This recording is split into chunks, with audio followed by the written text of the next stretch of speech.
Hello everyone, this is Bob. These are some observations on the vital records reports I sent out to you, and just this is me just looking at it, brainstorming a little bit, and I'd appreciate your thoughts anytime in the next few weeks or at our next meeting, just to see what you think about where we should go with these reports.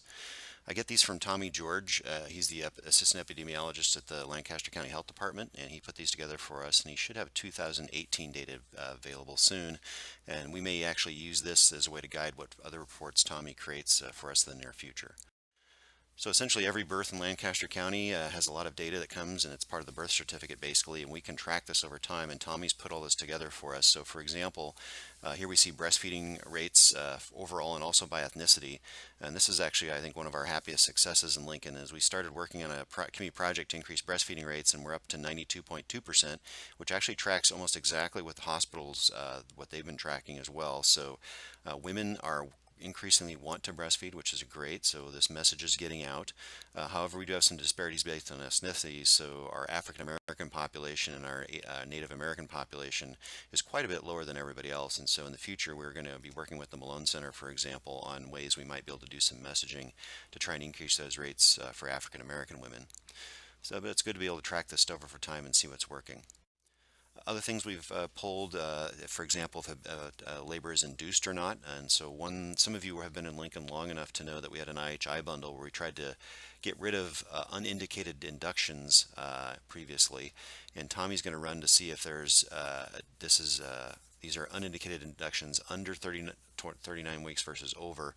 And so we'll see, but overall it looks like we're having more and more inductions. Whether this is good or bad, it just depends on what the evidence is, and I guess we'd like your opinion to say, is this a okay trend? Is there any concerns here? It may be based on gestational age, whether this is really something worth worrying about or not.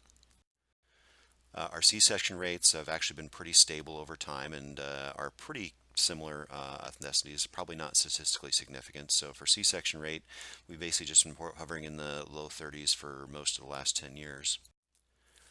For gestational diabetes, though, we're seeing an almost doubling of gestational diabetics. I'm guessing most of you are not going to be surprised at that. So this mirrors the kind of national trends of increasing amounts of obesity, basically. Not huge disparities based on ethnicity, although although it looks like maybe the Asian and African American population could be higher. Actually, no, that's Native American, but very low sample size, so I'm not sure if you can say that's a trend. Certainly in the Asian population seems to be a little higher, though. But overall, long-term trend and something we need to kind of talk about in the future, I think.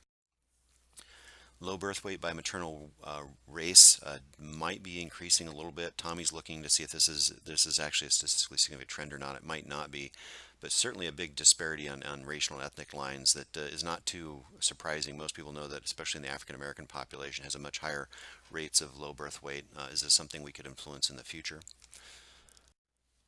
Gestational age at delivery less than 38 weeks, and so this does seem to, so with those increasing in inductions, is there something here with increasing from around 16s to about the 20% range, and then what do we see based on ethnicity?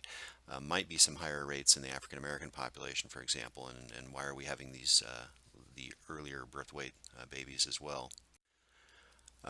First trimester care by maternal race seems to be relatively stable over time, but again, ethnic disparities where a lot of our minority population is not getting into first trimester care. And so we may want to do some things reaching out to our minority community in the future to try and increase this, because we do know that that's one of the things we could do to prevent preterm births and low birth weight kiddos.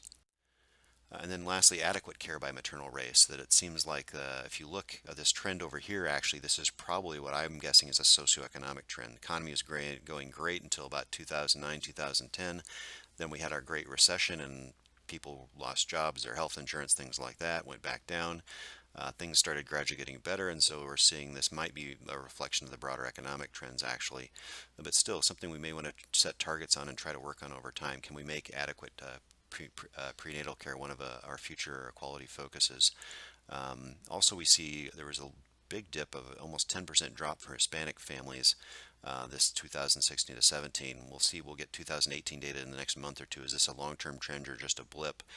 There is some concern that the Hispanic families are not getting access to a lot of services because they're afraid to register for fear of deportation, for example. And so is this something that's broader across multiple groups, or is there something even worse for the Hispanic population and some other refugee populations? We don't know, but something worth looking into in the future.